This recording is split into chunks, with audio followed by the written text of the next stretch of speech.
Hey, thanks for watching TechSquid. Today I've been thinking about kind of a different topic, something that I talked about on LinkedIn recently, about USB 3.1 and USB-C and Thunderbolt 3.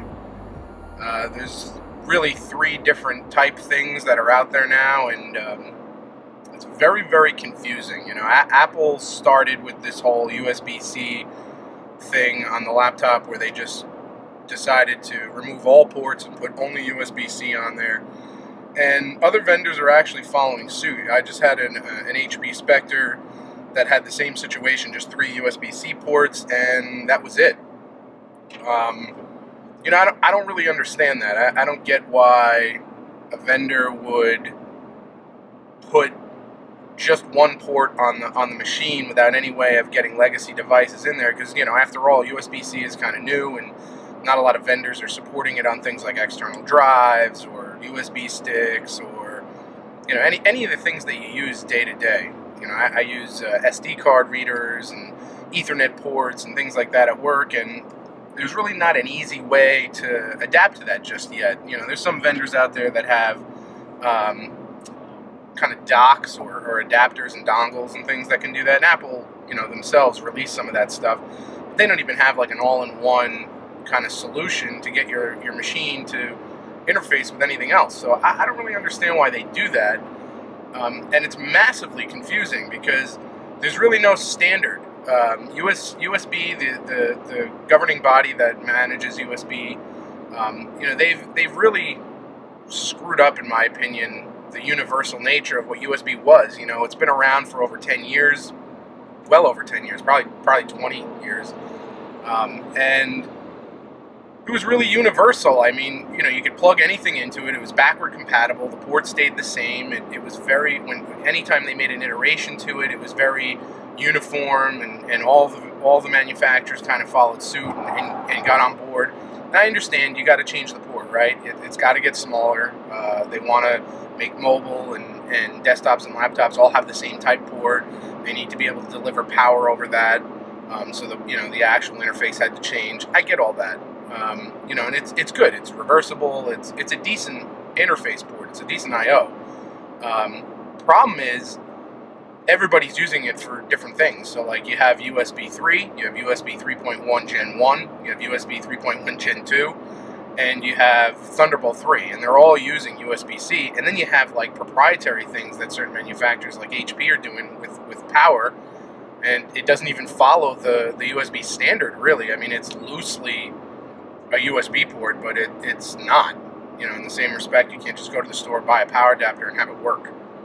So, I feel like they ruined this, and now you have to worry about, well, where do I get my adapters, and what do I interface with that port, and how do I know if it's this version versus that version, or, I plug in devices, they're not working fast, oh, I realize it's in the wrong port, because there's some Thunderbolt and some not, and it's just very, very confusing.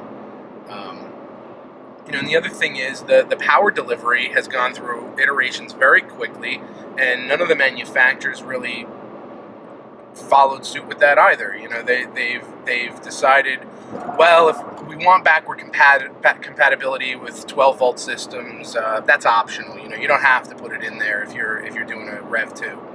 Well, that doesn't make any sense, because if I buy a new device, I'd want to make sure that it's going to work. Or if I buy a new power adapter, I want to make sure it's going to work with my slightly older laptop. Now I don't know if it's going to, and I have to try it and return it if it doesn't. And none of them really have decent documentation. You can look at the power adapter, but by looking at the outside, you really don't know what it supports. The other thing that's happening is people are frying their machines. It's overpowering the batteries, and they're frying batteries out, or they're underpowering the devices, and it takes all day to charge 50%.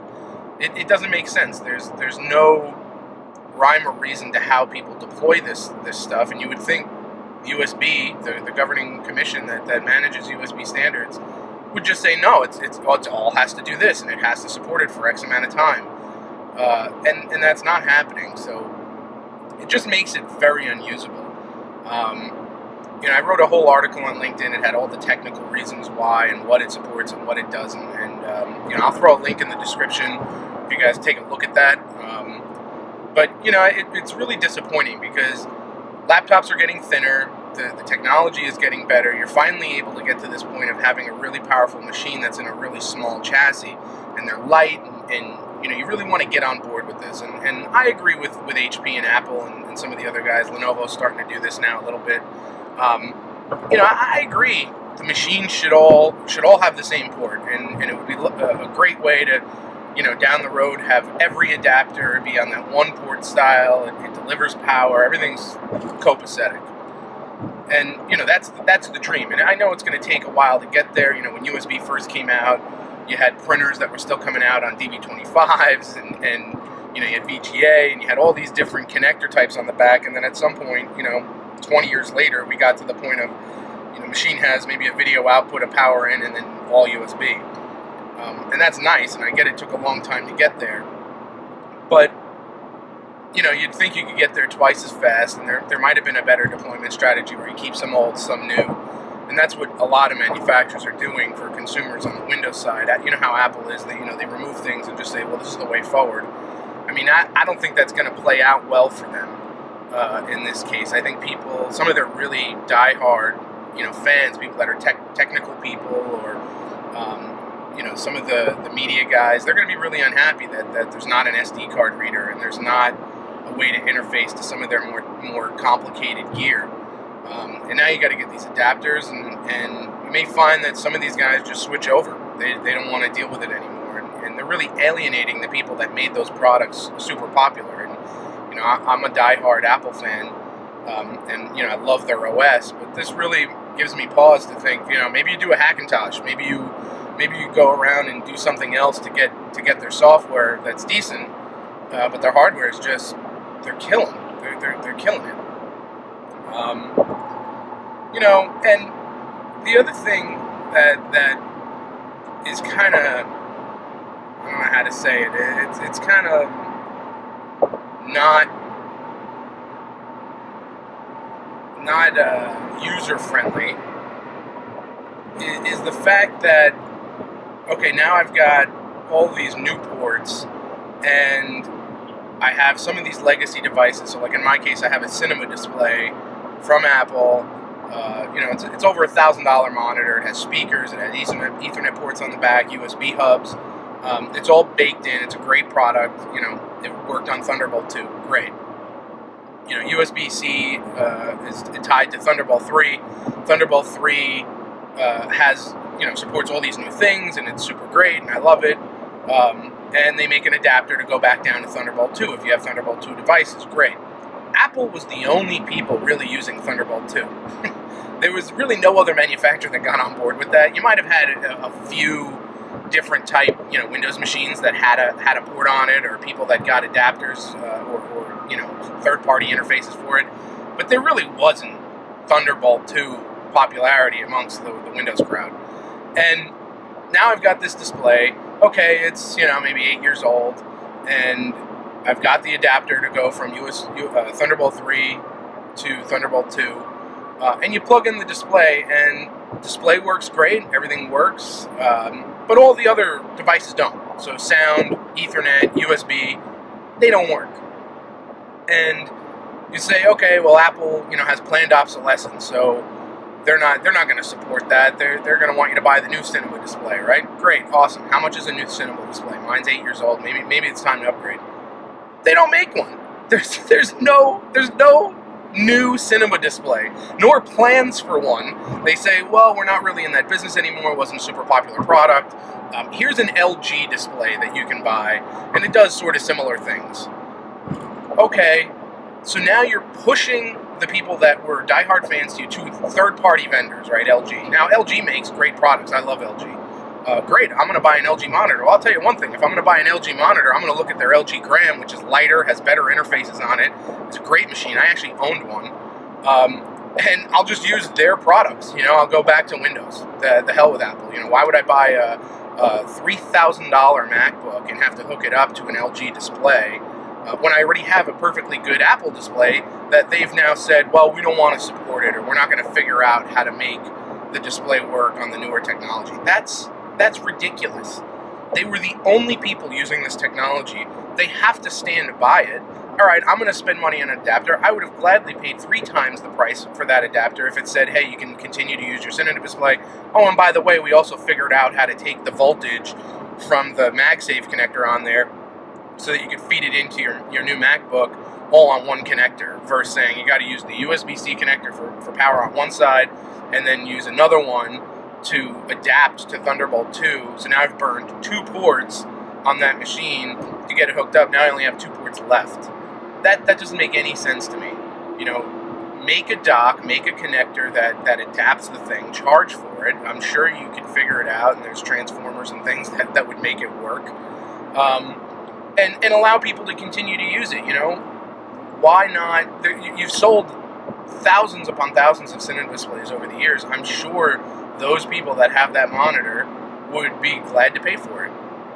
It doesn't make sense to me. And there's other devices that are like that, not just on Apple either. Like, you know, HP is doing this thing with their power adapters now where, because they don't want to fry the battery, and because they're trying to protect their consumers from all of this nonsense that's going on with power delivery, they say, well, we're going to throw sort of a DRM on our power supply, and we're going to make it so that you can only use the HP power supply. Okay, I'll only buy HP power supplies. Fair enough. At least they're protecting me. It's for my own good. Let's see what they got. Oh, they have a wall wart style, similar to the Apple, you know, rounded corner square thing that plugs into the wall. No brick with these long cables. The HP Spectre line of machines are super thin. The whole idea is around ultra portability. I would assume the power supply is nice and the cables tie around it and things. No. The power supply is a wall wart brick. They do not include the flip-out prongs for a US power outlet. So now you've got cords on one side that go to the machine. You've got this 6-foot-long cord on the other side that's 3-prong for a US outlet. They don't give you the adapter to swap out like Apple does, so at least in that case, you know, if you want it shorter and compact, you can. If you want it longer, at least we give you the cable. No, they just give you the cable and say the hell with it. So now you've got this monstrosity of an adapter to carry around with your brand new super slick machine. And you can't buy the flip-out prong adapter. It's not even for sale on their website. Other machines come with it, so I might be able to buy on eBay a power supply and steal the adapter off that, which to me is ridiculous. And then you say, well, you can only buy these, though. So we're not going to give you an option for any other third-party adapter. You can download a very old version of a BIOS and try to hack your way to a BIOS that we released that allows for third-party adapters, but we're not going to maintain that or update that or keep that in play, which, again, doesn't make sense to me. And now what do I do, right? So now I ended up hacking the BIOS to use a third-party adapter because their adapter is just ridiculous. I can't carry it around in my bag. I'm not going to carry it into a meeting and look like, you know, with an octopus squid cables coming out of the back of this thing. So, again, you know, another example where manufacturers just don't think this stuff through. They go to these new ports, but then they give you absolutely no way of making the experience work for you. So, you know, I know that's not USB's fault, it's the manufacturers, but these manufacturers really need to consider the fact that if you're switching technologies, you have to give us a way forward to at least get out of some of the stuff that we already own. You know, in the case of the iPhone, everybody bitched, oh, you don't have a headphone adapter, you don't have a headphone port. Okay, but at least they gave you the adapter with the phone, so good, bad, or indifferent, believe me, it's a pain in the ass. Okay, at least I had the adapter in the box and I can use it, and then over time I can buy Bluetooth headphones, which I did, or, you know, get a Lightning headset, which I don't see being the way forward. I don't foresee a lot of manufacturers releasing Lightning headphone kits. It's probably just going to go wireless because at least then they could support everybody, versus saying I'm going to make a headset specifically for Apple. It's, you know, you're going to get a couple people doing that, but not everybody. So, you know, just my rant on USBC and some of the things that manufacturers are doing with it now and how it's really making life miserable for us consumers. So, you know, I know that it's not going to go away. I know that there's going to be more devices like this, and really I just have to grit and bear it and buy new things. Or, you know, there's going to be a manufacturer that capitalizes on having other things on the machine and convincing you to sway otherwise. You know, Microsoft, for all their nuances and bad traits, they really have a decent following with the Surface line. That Surface laptop, while it's very overpriced on Windows 10s, you upgrade for $40 to Windows Pro, and now you've got a machine. It's got real old-fashioned USB ports on it. It supports a variety of different interconnects, and you know, it gives you a way forward to at least have time to buy new things and not have to spend $5,000 on all new equipment so that you can now use the newer line machines. Nobody's going to do that. I'm not going to do that. You'll find other manufacturers just come up with adapters and weird gadgets that allow you to connect to other stuff, and that'll be the way forward. And now they'll lose out on all that money and, you know, potentially lose clients. So, just my rant. Thanks for watching. Hopefully this new video type worked. I'm using a new action cam by Sony. If you liked the video, hit the thumbs up. If you loved it, hit subscribe, and I'll try to get some content out there far more frequently than I have been. Thanks again, guys. Bye.